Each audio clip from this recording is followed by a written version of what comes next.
ओम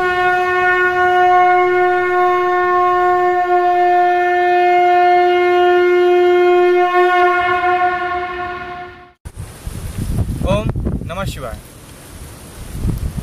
जैसा कि आप सभी जानते हैं 26 अप्रैल को अक्षय तृतीया का शुभ दिवस आ रहा है और ये खास इसलिए है क्योंकि इस दिन परशुराम जयंती भी मनाई जाती है। और आप सभी जानते हैं कि भगवान परशुराम अपने आप में कितने संपूर्ण थे।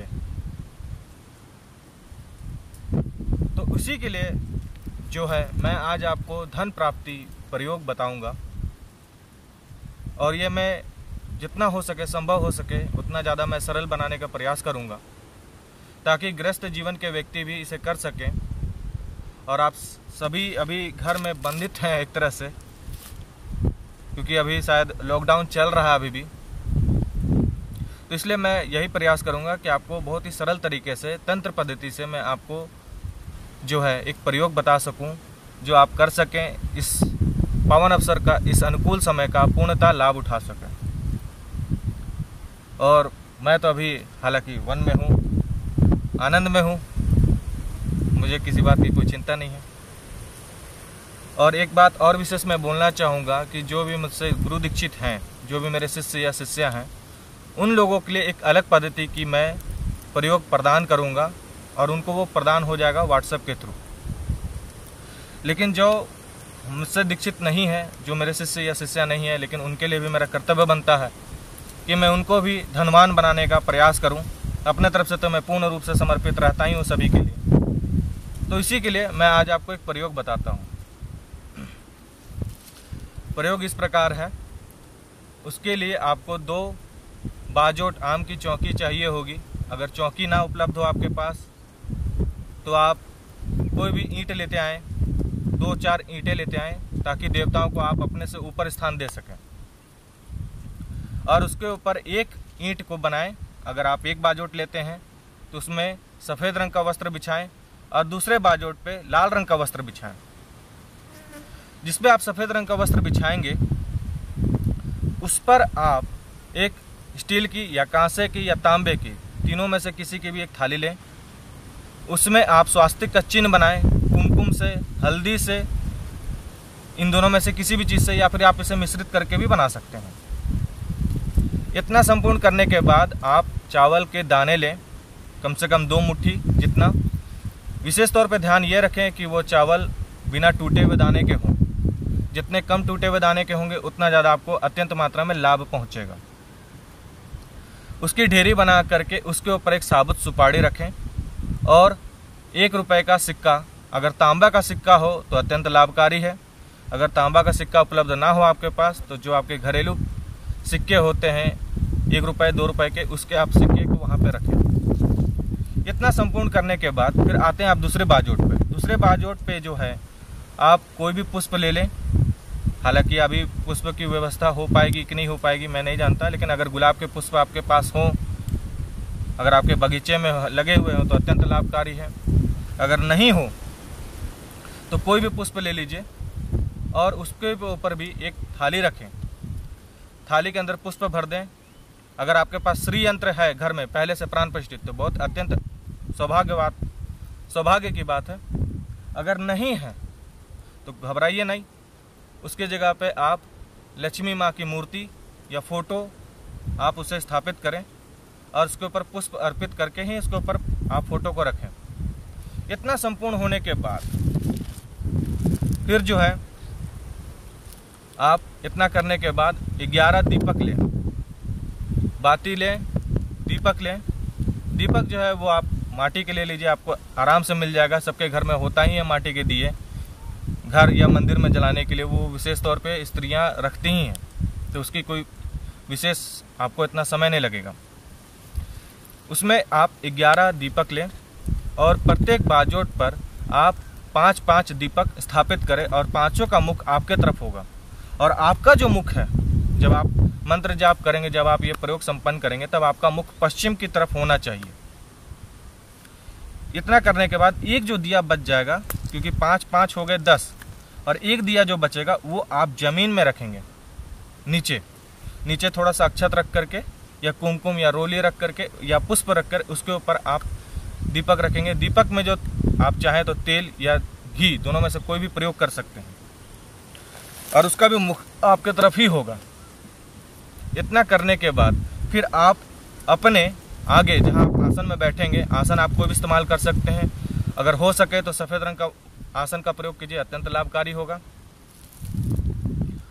और सामने एक हल्दी या कुमकुम से आप एक त्रिकोण बनाएं। त्रिकोण बनाएं। इतना संपूर्ण होने के बाद फिर आप जो है पंचदेवों का पूजन करें। पंचदेवों का पूजन करने का मतलब ये है गणेश, शिव, माँ पार्वती, सूर्यदेव और कुबेर महाराज, इन सबों का आप पूजन कीजिए। अगर कुबेर महाराज से नहीं हो पा रहा है तो फिर आप वहाँ पे विष्णु भगवान का भी पूजन कर सकते हैं। और मैं यही चाहूँगा कि आप भगवान विष्णु का ही पूजन करें, कुबेर को इसमें ना जोड़ें, क्योंकि पंचदेवों में इन्हीं को पूजा गया है। लेकिन मैं कुबेर इसलिए बोला क्योंकि आप धन प्राप्ति के लिए कर रहे हैं, लेकिन आप विष्णु को ही पूजिए। तो ये पंचदेवों का पूजन किस तरह से करेंगे? मन में आप संकल्प लीजिए, मन में इच्छा लीजिए, एक पुष्प लीजिए और जो आपने त्रिकोण नीचे बनाया है भूमि पर, उसके सामने आप गणपति देव का आवाहन करते हुए एक पुष्प वहाँ पे समर्पित करें अक्षत के साथ। फिर दूसरा पुष्प आप शिव के लिए, तीसरा पुष्प जो है आप माँ पार्वती के लिए, चौथा पुष्प जो है आप भगवान विष्णु के लिए और पांचवा जो पुष्प है वो आप सूर्य देव के लिए। इन तरह से पांचों देवताओं का आप पूजन कर लें मन में। और उसके बाद आप 11 के 11 दीपकों को प्रज्वलित करें। और उसके बाद जो है गणेश पूजन जो है आपका, जो ऊपर में आपने रखा है एक साबुत सुपारी, उसमें आप पुष्प, अक्षत, नवेद, जो भी आपको नवेद अच्छा लगे वो आप चढ़ाएं। पंचोपचार पूजन करें उसका। पंचोपचार पूजन होने के बाद फिर आप गणपति देव का अष्टस्रोतम का पाठ करें 11 बार।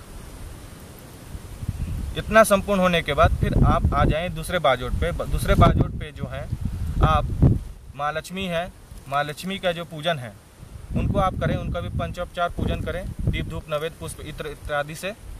इतना करने के बाद जो है फिर आपको जो है, अगर कोई व्यक्ति कर्ज से ग्रसित है तो उसे गजेंद्र मोक्ष का पाठ करना चाहिए 11 बार। और साथ ही साथ उसे अगर धन स्थायी रूप से चाहिए तो उसे श्री सुक्तम का भी पाठ करना चाहिए 11 बार। आप चाहें तो इस संख्या को बढ़ा सकते हैं अपनी सुविधा अनुसार, इसमें कोई पाबंदी नहीं है, लेकिन कम से कम प्रयास ये कीजिए कि आप 11 बार इसे जरूर करें। और इतना संपूर्ण होने के बाद जो है आप आरती करें गणेश भगवान का या विष्णु भगवान का या फिर माँ लक्ष्मी का। इस तरह से ये क्रिया संपन्न होगी, ये प्रयोग संपन्न होगा। और ये प्रयोग केवल 1 दिन का है।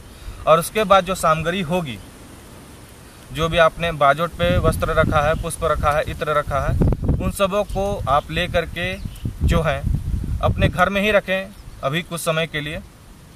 या फिर आपको समय मिलता है, अगर आपके सामने कोई नदी या तालाब है या फिर आपके सामने कोई ऐसा बंजर स्थान है जहाँ पर आप उसे दफना सके या फिर आप उसे नदी या तालाब में प्रवाह कर सके तो कर दीजिए। और अगर नहीं कर सकते तो अभी कुछ समय तक आप विलम्ब इंतजार कर लीजिए। उसमें कोई ऐसी हड़बड़ाने की कोई बात नहीं कि आप तुरंत में ही उसे प्रवाह कर दें। तो इस तरह से ये प्रयोग संपन्न होगा और ये बिल्कुल आपके लिए कारगर होगा, जिससे कि आपको अत्यंत मात्रा में लाभ पहुंचेगा। प्रयास ये कीजिएगा जो दीपक आप जला रहे हैं वो अखंड जलता रहे जब तक आप ये प्रयोग कर रहे हैं, क्योंकि कई लोगों का दीपक बुझ जाता है और वो इस पर ध्यान नहीं देते हैं। ये चीज़ ना करें। और बात रही मेरी, तो मैंने जैसा पहले भी कहा था कि विनाश नाम का कोई चीज़ नहीं होता है, परिवर्तन हो रहा है। तो परिवर्तन बिल्कुल आपके सामने नज़र आ रहा होगा। ये पलाश का वृक्ष है, छोटा सा वृक्ष है, इसमें देखिए नवीन पत्ते आ रहे हैं। दिखने में कितना अत्यंत सुंदर दिखता है ये पलाश का वृक्ष। इसके कई सारे लकड़ियों का प्रयोग होता है, हवन आहुतियों में भी प्रयोग होता है इसका, अलग अलग हवन आहुतियों में। तो अपने जीवन को आप संपूर्ण कीजिए। जिस तरह से परिवर्तन ही जीवन का मूल आधार है, उसी तरह आप भी अपने को परिवर्तित कीजिए। क्योंकि हालात कैसे भी हों, जो व्यक्ति लड़ सका वही जीतता है और वही साधक कहलाता है, अन्यथा वो साधक की कैटेगरी में नहीं आता है, मैं उसे नहीं मानता। तो बिल्कुल आप संघर्ष कीजिए और आपके जीवन में सफलता जरूर आएगी। और इसी के साथ मैं अपने वाणी को विराम देते हुए आपसे आज्ञा चाहूँगा। धन्यवाद।